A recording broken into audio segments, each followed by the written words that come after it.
Welcome to Israel Inside. In this program, we're going to take a look at the system that made the results of Israel's recent elections possible. We'll also be examining how television from America has captured the imagination of people here. But first, a follow-up on Israel's entry into the space age. It was still summertime here on Palmachim Beach late last September, and some Israelis who managed to get a few hours off from work before the Yom Kippur holiday came out here for a quiet day by the sea. Quiet, that is, until 11:33 a.m. when they heard a deafening sound, and what they saw right over there was this. It was a Shavit rocket launcher lifting into the clear Mediterranean sky. To an American living near Cape Canaveral, this sort of thing might seem almost routine. But before September 19th, the sunbathers, like most other Israelis, didn't know Israel even had a space program. That Monday, they had something new to be proud of: Israel's first satellite, Ofek 1. Ofek, the Hebrew word for horizon, is unique. It's the only satellite in history to orbit from east to west. With Jordan to the east, Lebanon and Syria to the north, and Saudi Arabia to the south, the open sea is the only way Israel can go with a three-stage rocket. Ofek 1 runs its low-flying orbit around the planet every 90 minutes. Although it will have a relatively brief career before falling into the sea, there's a great deal of curiosity about just what it's doing up there. Satellite officials are making modest claims for the project. The sole purpose of Ofek 1 is really to test our capabilities. It's an instrument that only deals with itself. It's very self-centered. It's a satellite that is studying itself. The Al-Khalij Daily, published in the United Arab Emirates, writes, "What can we say about an Israeli spy satellite roaming Arab space without permission or fear? What can we say about the enemy of our nation, able to monitor our phone calls, our bedrooms, to follow the movement of ants, never mind the movement of Arab tanks and armies?" With all due respect to Al-Khalij, whatever paper that is, but that's sheer nonsense. Whether or not Ofek really has intelligence-gathering potential is not an academic question. On the morning of Yom Kippur, 1973, Syria and Egypt, with the aid of some dozen other Arab states, launched a coordinated surprise attack. Although Israel eventually managed to turn the situation around and score a strategic victory, the cost in human life was enormous. And the question that still figures in strategic policy debates here is, would satellite intelligence have made a difference? Israel will survive only if we shall keep the technological and qualitative gap between us and our neighbors. We cannot compete in numbers. We can compete in quality. If someday Israel makes use of the capabilities that OFEC represents to build reconnaissance satellites, then it will really have capabilities in terms of following enemy movements, and probably be able to get information that it does not receive nowadays from the United States. To what extent can Israel rely on its friends, even a very good friend, to provide the kind of satellite-gathered information it may need to defend itself? After all, allies don't always agree on what kind of classified information to share. Sometimes one nation will feel it absolutely must have some classified information the other just won't want to give. A dramatic and for American Jews painful example is the Pollard affair. Jonathan Pollard was trying to get Israel U.S. secrets about chemical weapons in the Syrian arsenal. Pollard, and obviously some Israeli intelligence officer on some level, felt that Israel needed that information to protect its citizens. The United States felt otherwise and prosecuted Pollard to the limit of the law. With OFEC, Israel could have direct access to the information it needs for its own security. In a pinch, there may be no substitute for a satellite wholly owned and operated by Israel. But can Israel achieve this kind of independence? Can Israel really afford its own space program? We have the problems of open sewers in many deprived segments of the country, both Arab and Jewish. And these problems were left to fester. They don't prevent you from sending a rocket into space, but sending the rocket into space doesn't make these problems go away. We've accomplished a great deal with this satellite, but quite clearly we've perhaps forgotten that there are some problems in square one that we haven't quite cleaned up yet. And as terrific as the satellite is, it doesn't make these public health, public domain problems, which should have been cleaned up years ago, go away. The payoff is indirect. In the case of Israel, it may even be more direct than anything else, because in our case, the payoff will be in selling goods. And if the economy does better, then we can even fight polio better. Israeli pride and independence took a bruising not too long ago when another Israel Aerospace Industries project, the state-of-the-art Levi jet fighter, was terminated under American pressure for economic reasons. I worked as a flight test engineer in the Israel aircraft industry for about 12 years.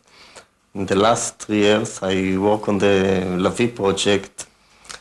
And now, after the Levi project was cancelled, there is no alternative project in Israel aircraft industry, and I like to work in a project, in a new project like the satellite. The only natural resource Israel has are the little gray cells of its population. So we've got to make a living with these materials, with these gray cells. Scientists and aerospace engineers are not alone in their excitement about OFEC and the space program it signals. It seems that most Israelis don't really care whether OFEC is a communications satellite, a strategic spy installation, or simply a joyride to the high-tech aerospace big leagues. What does matter to them is that this little country has joined that exclusive club of only 7 other nations on the planet to have launched satellites and has taken its first step into the space age.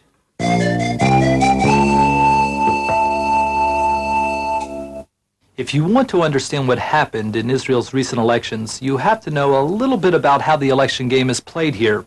And the first thing you need to know is that it's a game almost anyone can play. There were 27 different parties in the elections, 25 mini or micro-sized parties, and 2 big ones. Now, the 2 big ones, as usual, got most of the votes. But, as usual, neither of them won. You see, in Israel, neither of them ever wins. In Israel, getting most of the votes isn't enough. To really win, you have to get a majority of the 120 seats in the Knesset, and since the founding of the state 40 years ago, no party has ever done that.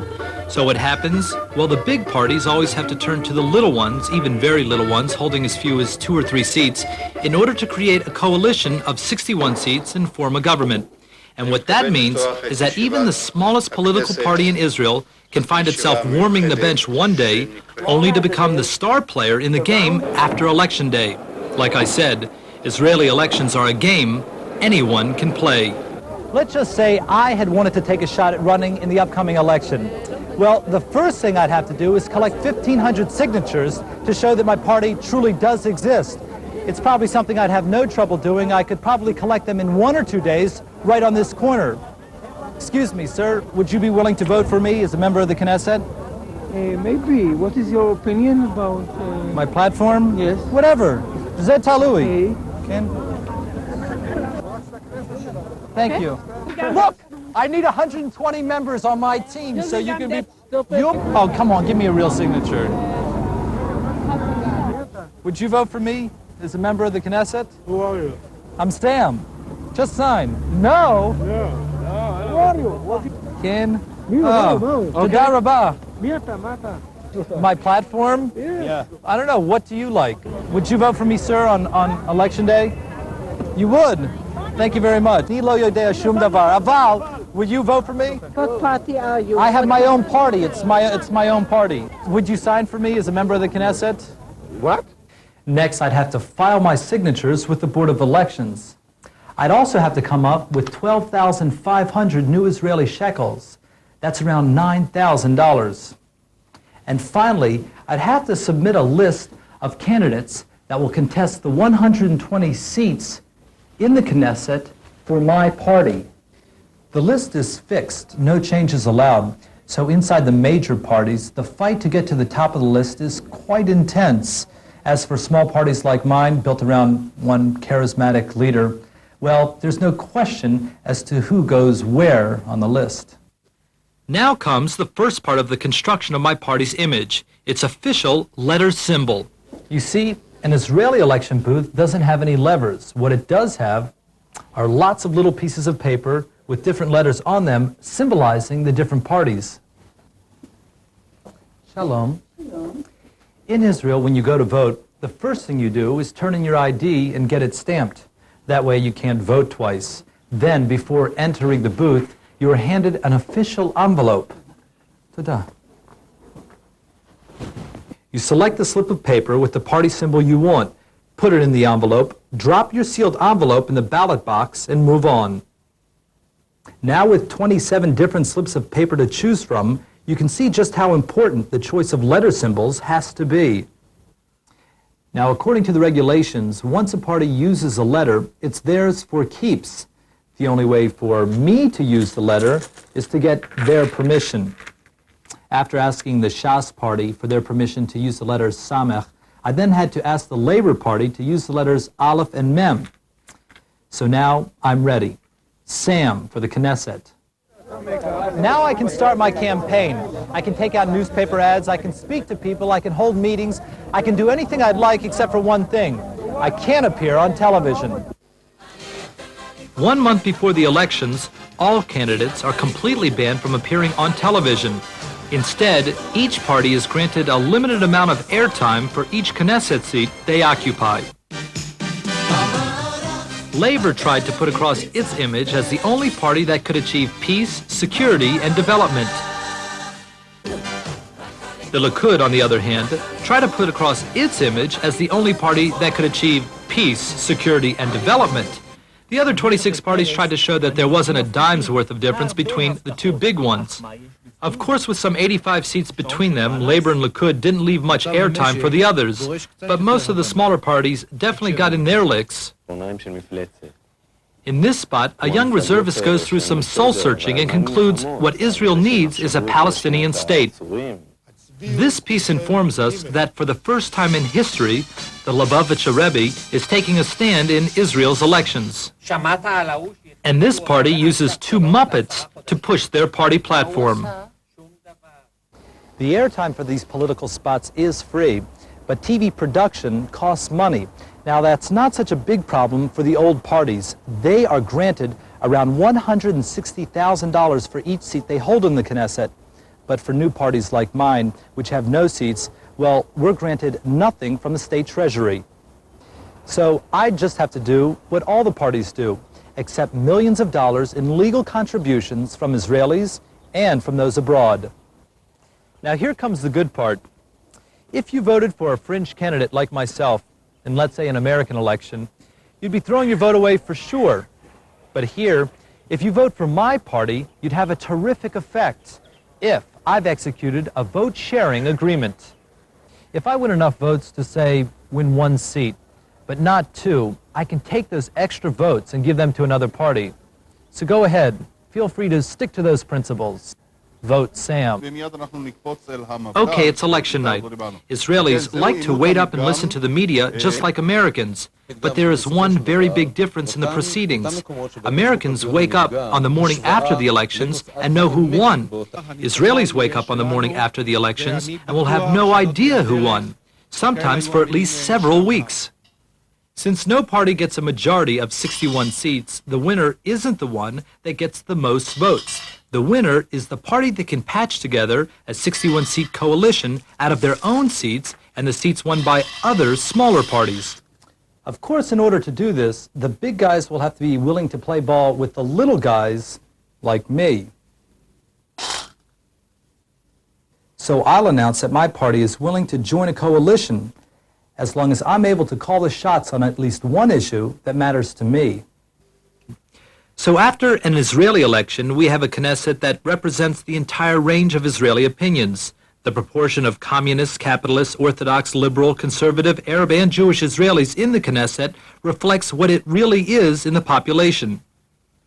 This can give small minorities a disproportionate amount of clout as the price of forming a coalition. And yes, the entire system at times can be a little rough and tumble. But the Israeli system is the only democracy in the Middle East and one of the most democratic systems in the entire world, something Israelis are justifiably proud of. As far as my Knesset bid, well, there's always a possibility of a dramatic turn of events that may trigger a falling out in the coalition, or a motion of no confidence which would send Israelis back to the voting polls before you know it.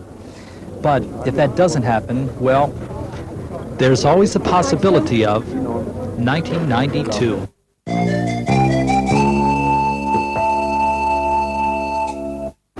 It's 10 p.m. on a Sunday night in Israel. Even the usually quiet streets of the capital seem suddenly almost silent.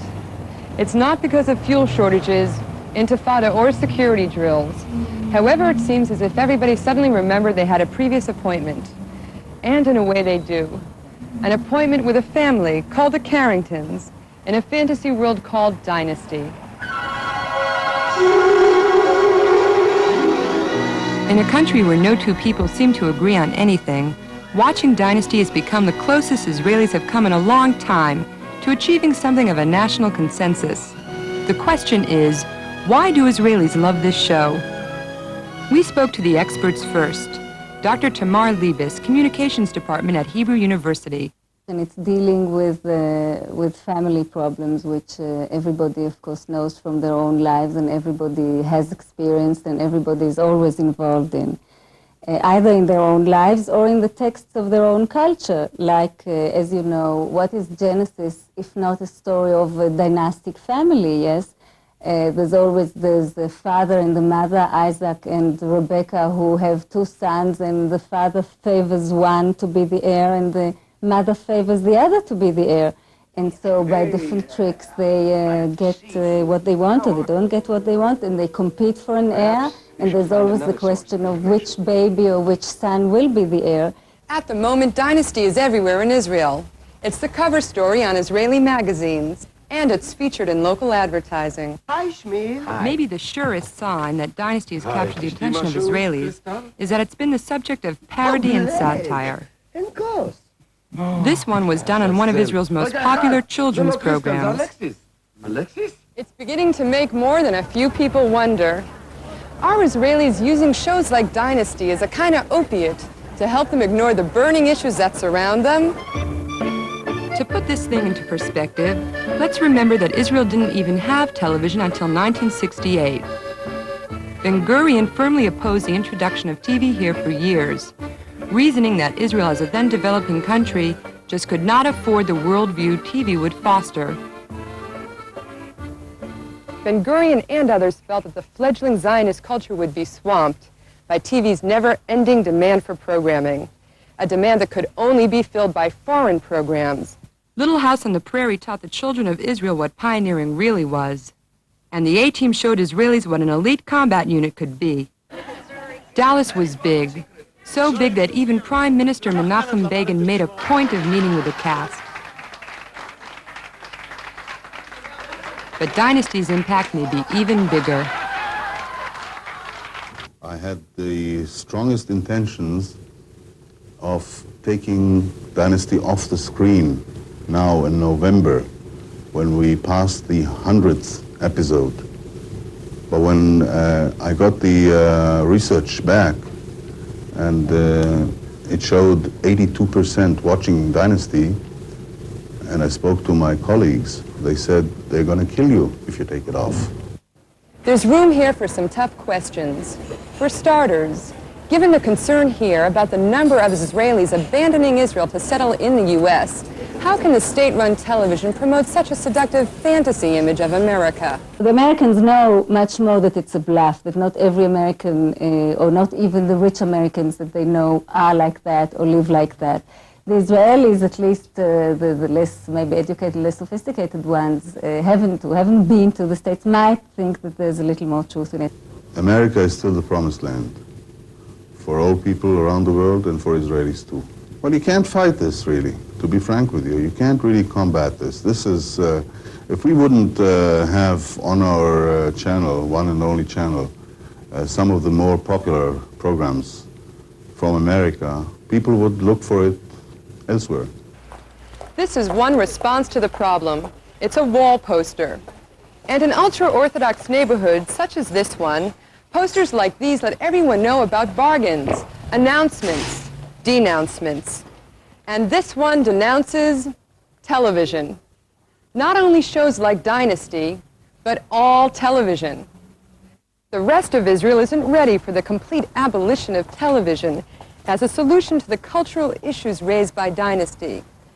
And as long as television production costs what it does, Israel will simply continue to fill a large part of its state-run channel, its new commercial and cable channels, and even its video shops with foreign fantasies, like Dynasty. Do you watch Dynasty? Yes. Yes, every week. Of course. Everybody does. Yes. My mother likes. No. Dynasty? מה זה שושלת? Yes. Yes, I watch Dynasty. Do you think when you watch Dynasty it makes you want to go to America? No, I don't think so. No, we like very much Israel. Who likes Israel stays in Israel, no matter how much Dynasty shows beautiful pictures. Actually, the reason why I'm not going to America is because I saw lots of American movies. Do Israelis really take Dynasty all that seriously? And even if some of them do, to be fair, it is only an hour a week. And it sounds like Israelis think of it as a welcome break from dealing with the intifada, economic crises, and all the other problems they face during the rest of the week. I think everybody watches Dynasty as escaping from everyday life. Yes. Israelis, by the way, are not different from many people around the world. So it wouldn't be quite accurate to say that Israelis are turning their backs on their own destiny by tuning into Dynasty. It just might mean that right now, we could all use a little time out for some pure escapist fantasy, as only Hollywood knows how to do it.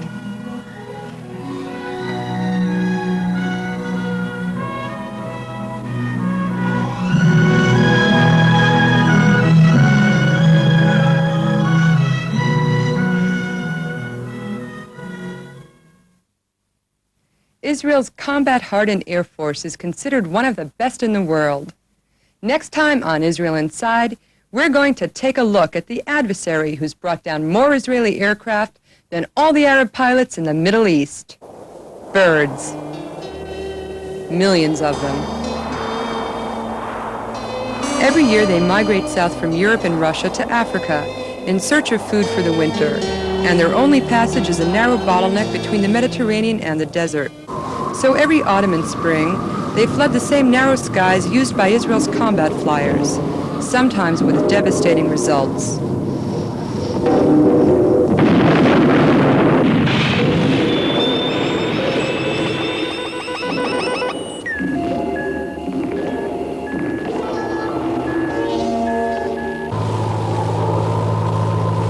Next program, we're going to take a look at an amazing attempt to deal with this problem by increasing our understanding of just what the birds are up to in Israeli skies.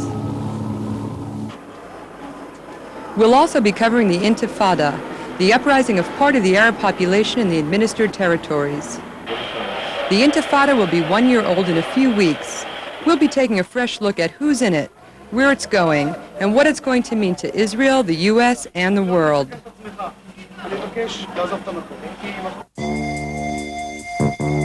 The Galilee. We'll be taking a look at the hauntingly beautiful north of Israel, now undergoing a high-tech revolution. The Jewish Agency has been working quietly to promote that revolution, with surprising results. We'll also be covering a story which even a year ago would have sounded impossible, the Soviet-approved plan in which educators from Jerusalem will be opening a yeshiva and a Jewish educational center in Moscow. We'll be talking with Simcha Dinitz about what he found in Russia and what it just might be possible to build there. Next time on Israel Inside.